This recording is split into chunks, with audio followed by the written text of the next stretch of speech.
किसी की personal life खराब हो सकती है अगर वास्तु खराब है, किसी की प्रोफेशनल लाइफ खराब हो सकती है। तो वास्तुशास्त्र क्या होता है कि वो हमारे घर की एनर्जीज होती हैं, जैसे यूनिवर्स की कुछ एनर्जीज हैं, हर इंसान की कुछ एनर्जीज हैं। तो आपके घर की जो मेन एंट्रेंस होती है ना, वो सबसे ज़्यादा मैटर इसलिए करती है क्योंकि जब भी हम अपने घर से बाहर जा रहे हैं, इट मीन्स आप लोग यूनिवर्स से हम कुछ कॉन्टैक्ट बना रहे हैं। तो हम जब अपने घर की दहलीज जहाँ से हम लांग के बाहर जा रहे हैं, अगर वो दहलीज ही नेगेटिव है, अगर वो एंट्रेंस ही नेगेटिव है, तो जहाँ पे भी आप जा रहे हो, आप किसी काम से जा रहे हो, जिस भी काम से जा रहे हो, आपका काम नहीं बनेगा। साउथ वेस्ट जो जोन है वो स्टेबिलिटी का है।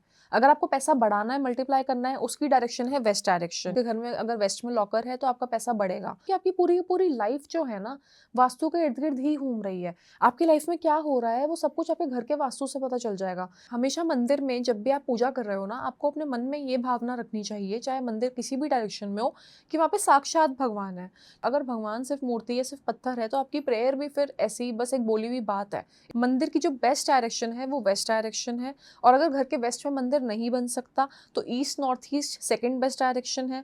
ये एक बहुत बड़ा मिथ है जो लोग कहते हैं कि नॉर्थ ईस्ट डायरेक्शन जो है वो मंदिर की ही डायरेक्शन है। ऐसी बात नहीं है। नॉर्थ ईस्ट डायरेक्शन वो डायरेक्शन है जिसको आपको खाली छोड़ देना चाहिए। जब हमारे घर का मंदिर वेस्ट में होता है तो हम लोग जो भी प्रे करते हैं ना, हमारी प्रेयर भगवान तक जरूर पहुंचती है, क्योंकि वेस्ट डायरेक्शन जो है वो स्पेस की डायरेक्शन है। अगर आपके घर के नॉर्थ ईस्ट में या फिर नॉर्थ ईस्ट में वॉशरूम है, वो तो तोड़वाना ही पड़ता है, वहां से आपको WC हटवाना ही पड़ेगा, सिर्फ उसकी कोई रेमेडी नहीं है। अगर घर के नॉर्थ ईस्ट में वॉशरूम है तो कभी ना कभी किसी ना किसी मेंबर को कैंसर जरूर होगा। बिल्कुल भी नहीं सुधार सकता, ये बहुत बड़ा मिथ है। वो सिर्फ उतनी देर के लिए हो सकता है कि अगर आपको किसी की नजर लग गई है तो आपने उससे अपने घर की नजर उतार ली, दैट्स इट। ऐसा नहीं है कि नमक रखने से या कुछ रखने से आपके घर का वास्तु एकदम अच्छा हो जाएगा। रिलेशन है कि जो पूर्वजों की डायरेक्शन होती है वो साउथ वेस्ट होती है।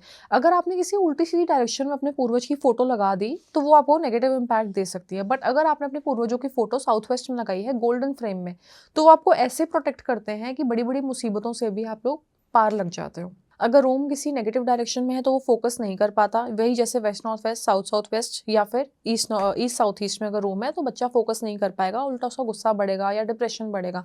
हर घर में एक डायरेक्शन होती है वेस्ट साउथ वेस्ट। उसका जो W2 वाला जोन होता है, उधर अगर आप अपने बच्चे की बुक्स रख दोगे तो फिर बच्चा जो भी पढ़ेगा ना, उसको एक बार में सब कुछ याद हो जाएगा। उसको बहुत ज्यादा कॉन्सेंट्रेट करने की जरूरत भी नहीं पड़ेगी। वास्तु भी देखा जाए भगवान का ही बनाया हुआ है, वास्तु वेदों में से निकला है। ऐसा नहीं कि कोई इंसान कभी एक दिन फ्री बैठा था तो उसने मनगढ़ंत कहानियां बना दी, ऐसा नहीं है।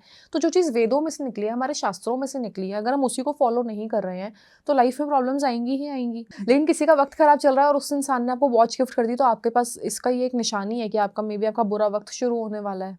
आप अब एक इलायची खा के अपने घर से निकल जाओ, आपका दिन सक्सेसफुल हो जाता है। एक वास्तु टिप है जो बहुत अच्छी है, अगर आप फॉलो कर लेते हो तो आप बहुत आगे बढ़ोगे। 2026 जो है उसका टोटल 1 बनता है, तो वो सूर्य का साल है। सूर्य की डायरेक्शन होती है ईस्ट डायरेक्शन। तो अगर आप अपने अपने घर की ईस्ट में आपने एक ब्रास के सूर्य देव लगा लिए घर की ईस्ट में, तो आप रातों रात आगे बढ़ोगे।